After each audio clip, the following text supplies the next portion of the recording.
Assalamualaikum. Waalaikumsalam. Bang, bukannya bang. Gede amat tempatnya. Iya bang. Doain gua biar jadi orang kaya, terus gue punya bini yang cakep ya. Yang kaya dikit banget nasinya bang. Lagi lu.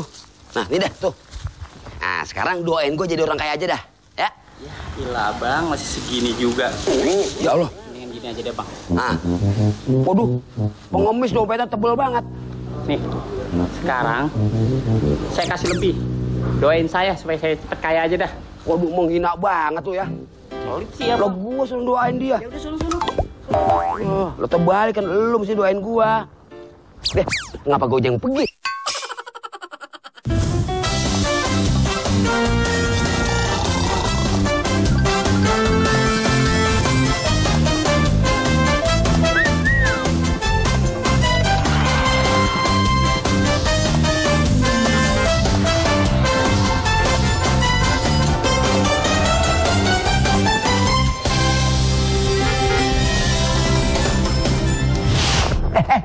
Sini, Kismin, sini.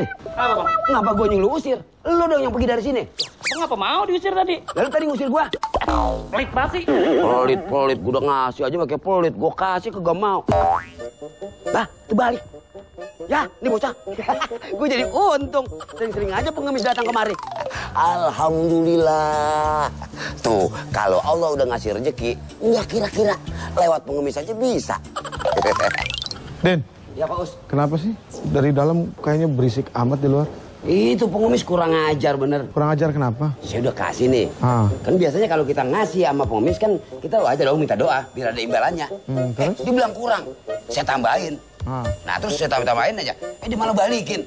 Dia ngasih saya terus saya suruh doain dia. Terus saya diusir lagi. Udah, sekarang gue tanya, lu dapat untung berapa itu duit? Kok tahu saya mau dapat untung? Nah tuh gue lihat duit lu dari mana coba segede gitu?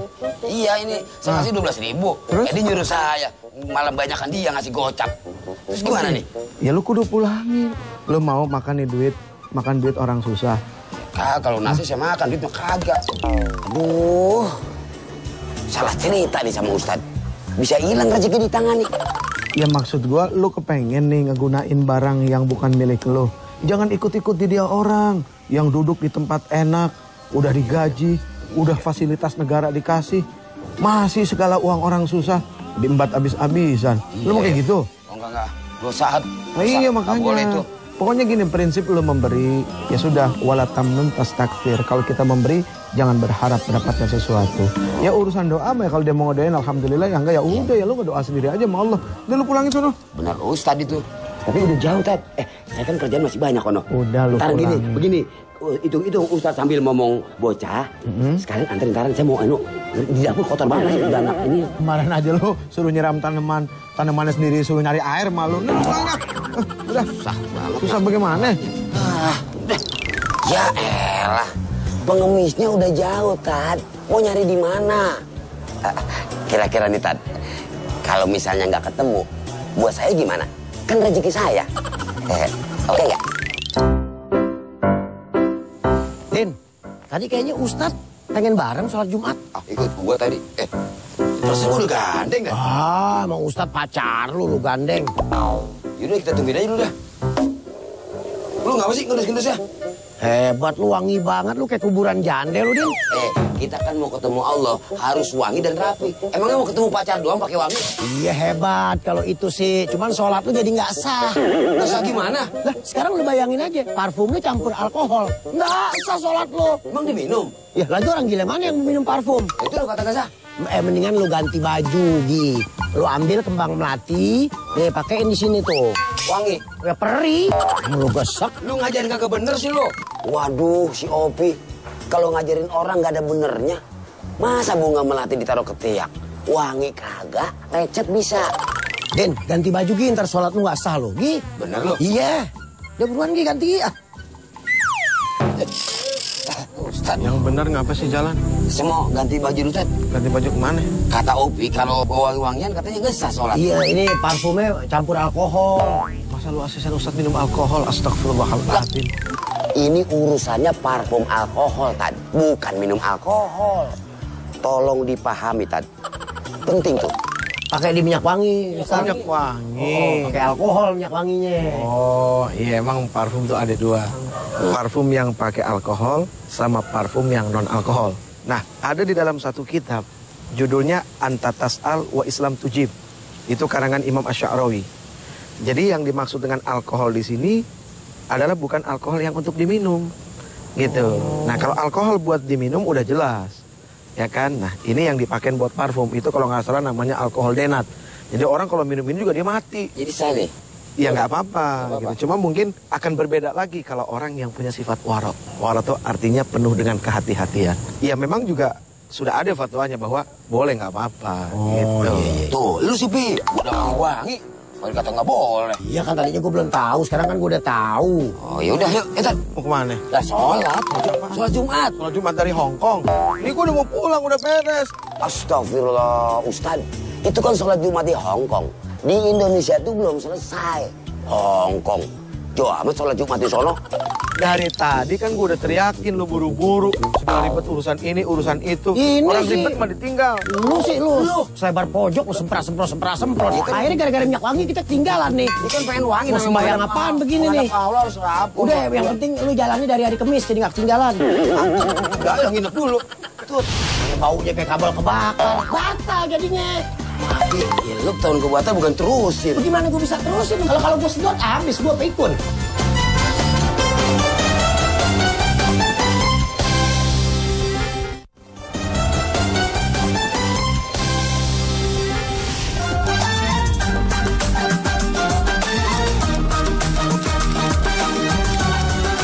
Assalamualaikum warahmatullahi wabarakatuh.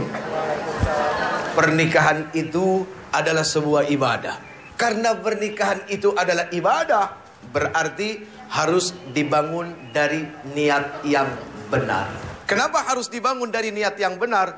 Apapun begitu muncul dari ibadah, pasti yang namanya setan gak demen. Sesuatu yang muncul karena ibadah, setan otomatis langsung menggoda. Yang gak digoda itu orang yang gak ibadah. Nah, ketika ada seorang pemuda, dia sadar syahwatnya begitu sangat luar biasa. Dari mana syahwat ini muncul? Dari hawa nafsu, karena melihat hawa jadi nafsu. Itulah kondisi laki-laki. Dengan sifat dan karakter yang memang Allah Subhanahu wa ta'ala ciptakan dengan kondisi seperti itu. Nah, atas dasar inilah, ketika seorang laki-laki memiliki syahwat, perempuan pun sama. Allah Subhanahu wa ta'ala tidak inginkan mereka seperti binatang. Nah, disinilah Allah Subhanahu wa ta'ala memuliakan manusia. Adalah apa? Dengan sebuah pernikahan yang bukan sekedar main-main, tapi pernikahan yang disaksikan oleh Allah Subhanahu wa ta'ala. Di dalam hati ini hanya satu nama yang Ketika lo datang ke rumah orang tuanya, lalu kemudian meminta, itu bukan hanya sekedar meminta, tapi meminta yang bertanggung jawab. Kenapa kau harus meminta dengan tanggung jawab? Mohon maaf lahir batin. Ketika kita bicara cinta, cinta itu seharusnya melahirkan apa? Cinta itu melahirkan kasih sayang, ibu. Tapi zaman sekarang bukan kasih sayang yang muncul, tapi kasih syahwat. Sehingga pacaran banyak yang gak sehat. Jadi laki-laki yang terbaik itu adalah laki-laki yang berani datang ke rumah orang tua kamu. Dia pasang wajahnya baik-baik dengan orang tuanya. Lalu dia ngomong, ayahanda, bapak, om, saya suka sama anak om. Saya nggak kepengen lama-lama, saya pengen ibadah. Kalau saya cuma pacaran itu bukan ibadah. Saya pengen ibadah. Tapi maaf ya, beginilah saya apa adanya. Terus buat orang tua, jangan sungkan-sungkan nerima menantu yang pengangguran, bu. Karena hidup itu bukan dilihat yang sekarang. Apa yang kita lihat sekarang belum jadi jaminan. Itu yang paling penting. Bahwasanya manusia tidak bisa dilihat pada hari itu. Allah yang punya hak untuk merubah manusia. Jadi kalau kita melihat manusia pada saat dia datang, dia meminta anak kita, dia pengangguran, ditolak, picik pandangan orang tua. Mohon maaf lahir batin. Karena hanya melihat hari itu. Berarti seperti tidak punya Allah, bahwa hidup yang akan datang itu milik Allah. Kita punya kewajiban mensupport anak kita, memberikan semangat buat mereka, bahwa hidup kamu tidak dilihat dari yang sekarang. Sekarang kamu boleh bahagia dengan orang tua kamu karena orang tua kamu kaya. Tapi besok kalau orang tua kamu dicabut nyawanya, itu harta bukan harta kamu. Kalaupun engkau punya, itu bukan milik kamu. Kamu tidak menikmati mencarinya. Kamu hanya menikmati nikmat warisannya, tidak lebih daripada itu.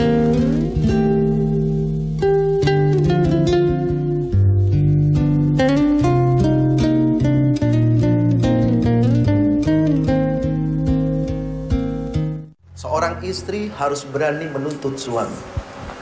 Tapi seorang suami harus berani menuntun istri. Apa yang dituntut? Dituntutnya bukan berdasarkan hawa nafsu, akan tetapi Quran. Hak seorang istri menurut Al-Quran, menurut kacamata agama, menurut kata Rasul, apa? Itu yang dituntut. Suami menuntun, apa yang dituntun? Kebaikan demi kebaikan. Yang pertama, cintailah dia yang bisa mendatangkan kecintaan kepada Allah Subhanahu wa Ta'ala. Selesai. Kalau kamu bisa mencintai orang yang membuat kamu bisa semakin cinta kepada Allah, itulah yang akan baik buat kamu. Ketika kamu berada di tangan yang soleh, sesalah apapun kamu tidak akan dizalimi. Kalaupun dia marah karena Allah. Kalaupun dia benci karena Allah. Begitu juga ketika seorang laki-laki di tangan wanita yang salehah. Seorang wanita salehah, ketika ditinggalkan tidak akan membuat suami menjadi was-was. Karena dia amanah. Makanya yang sekarang-sekarang, yang cewek, yang cowok, kamu lihatlah pandang orang tua kamu. Kalau memang sudah cukup tua dan kamu melihat syahwat kamu juga sudah sangat luar biasa dengan pacar kamu, bismillah nikah. Bahagiakan mata orang tua kamu dengan pernikahan. Apa kamu nggak kepengen disaksikan sama orang tua kamu? Apa kamu nggak kepengen orang tua kamu meneteskan air mata melihat kamu bahagia? Detik waktu terus berjalan, berhias gelap dan terang. Suka dan duka, tangis dan tawa, tergores bagai lukisan. Allahu Akbar. Allahu Akbar. Assalamualaikum. Waalaikumsalam. Bentar lagi sholat. Lah, Din, lah. Pi, salam itu wajib kita jawab. Kalau nggak percaya, tanya tuh Ustaz. Iya, tapi kan kita lagi sholat. Jangan dijawab. Lagi yang ngasih salam kan rumah sebelah. Main jawab-jawab aja lu, kecakepan banget. Lu terusin dong aturannya. Lah kan yang jadi imam lu. Wah, batal deh. Ulang deh. Jawab lagi deh kalau orang beli salam. Ntar kalau kita udah selesai sembahyang. Belum selesai udah mau main jawab-jawab aja. Ya udah diem dong. Gue mau mulai lagi. Allahu Akbar.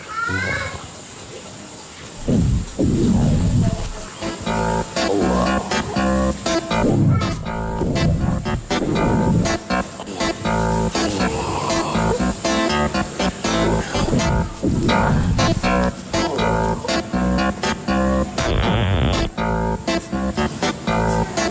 Bau apa ya?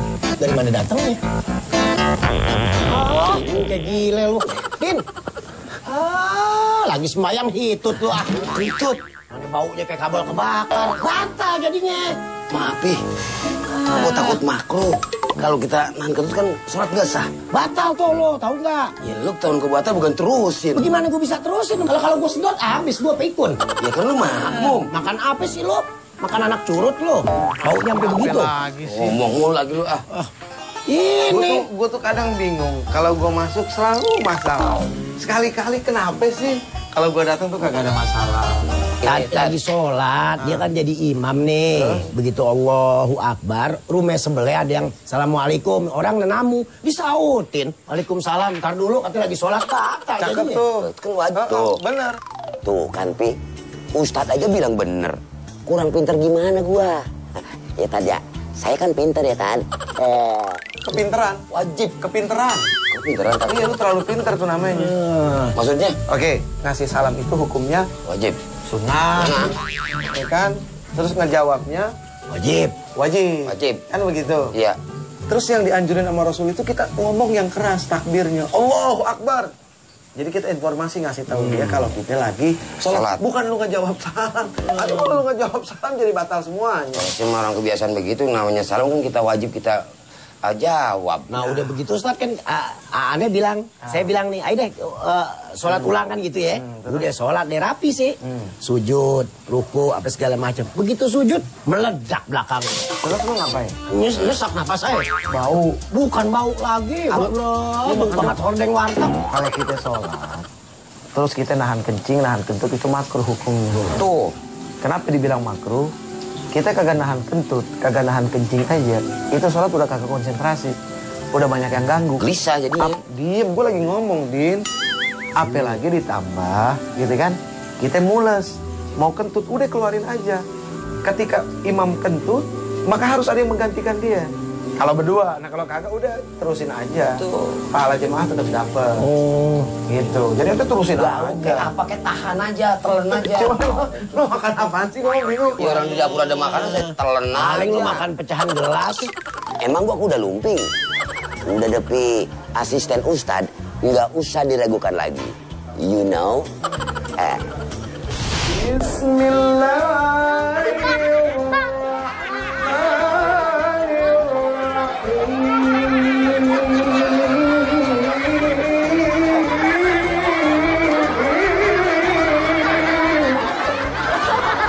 Din, gue bingung malu kenapa ngaji terus orang ketawa, Din.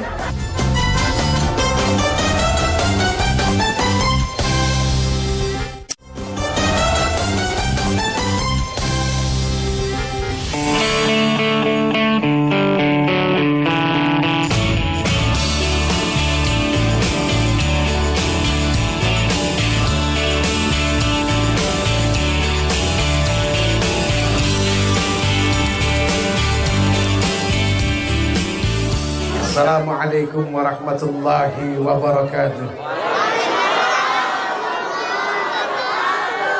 Jangan terlalu terus terang, meskipun terus terang itu adalah baik.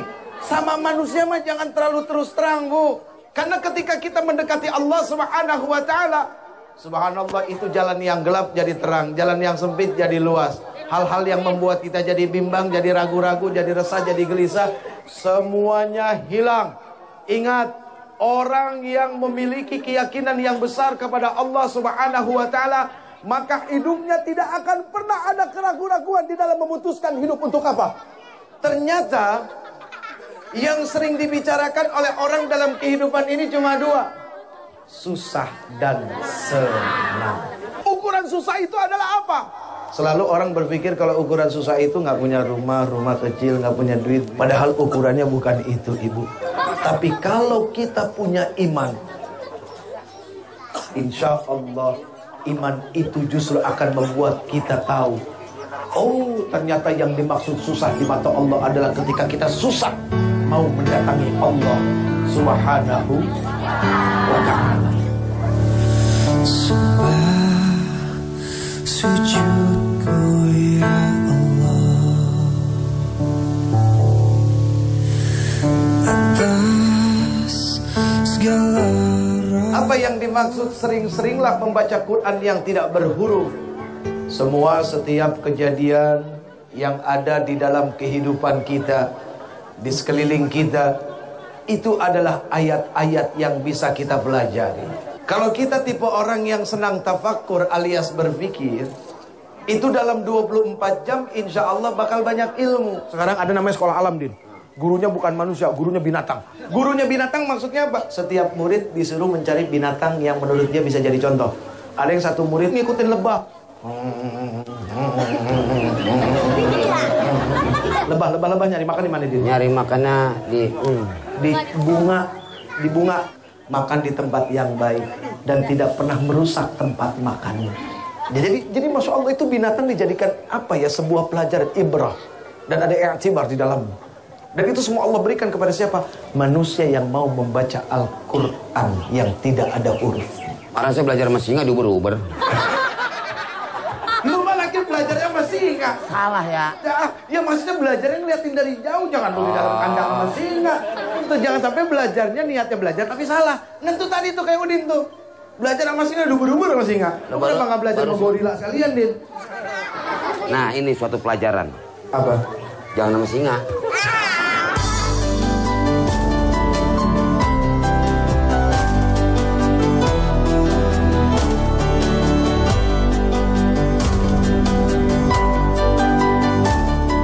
Biasanya muncul resah dan gelisah itu karena apa? Yang pertama, hilang keyakinan kepada Allah akan memunculkan resah dan gelisah.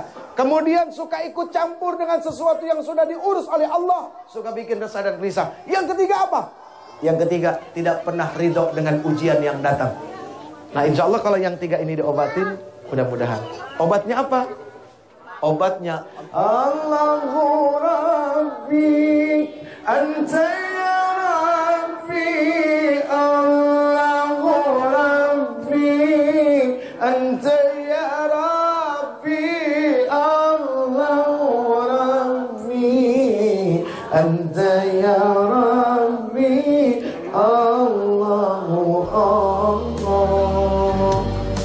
meyakinkan diri kalau Allah itu adalah Tuhan kita.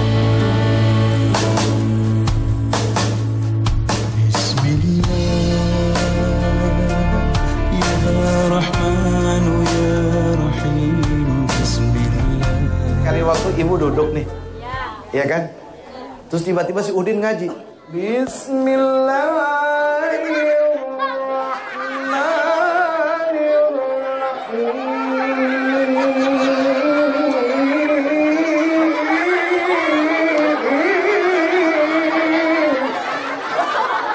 Din, gue bingung malu kenapa ngaji terus orang ketawa, Din. Udah mendingan lu jangan ngaji dah. Lu ngaji orang ketawa apa kagak aneh ini urusannya. Kadang-kadang kan kita kepengen jadi hamba yang bertakwa. Nggak usah ngomong bertakwa dulu, menjadi hamba saja sudah susah. Karena hamba itu kan artinya abdun. Abdun itu kan ya berserah diri, menyerahkan segala sesuatu sama Allah. Kita boleh ngaku sebagai hamba, tapi apakah benar-benar sudah diaku oleh Allah kalau kita adalah seorang hamba? Kalau misalnya saya pengen masuk surga, mati dulu kalau mau masuk surga tuh, kata bocah juga ngomong. Mati dulu. Pertanyaannya, begitu udah mati bener nggak masuk surga? Ini yang ditakutin. Sekarang kira-kira kalau kita ngomongin amal kita dan perbuatan kita setiap hari, kira-kira kita ngarahnya kemana? Surga apa neraka? Jujur aja jawab, jujur kita apa adanya. Ternyata amal perbuatan kita yang sekarang kita lakukan masih menuntun kita kepada neraka, belum kepada surga. Jadi surga mah belum pasti, yang sudah pasti adalah ke neraka.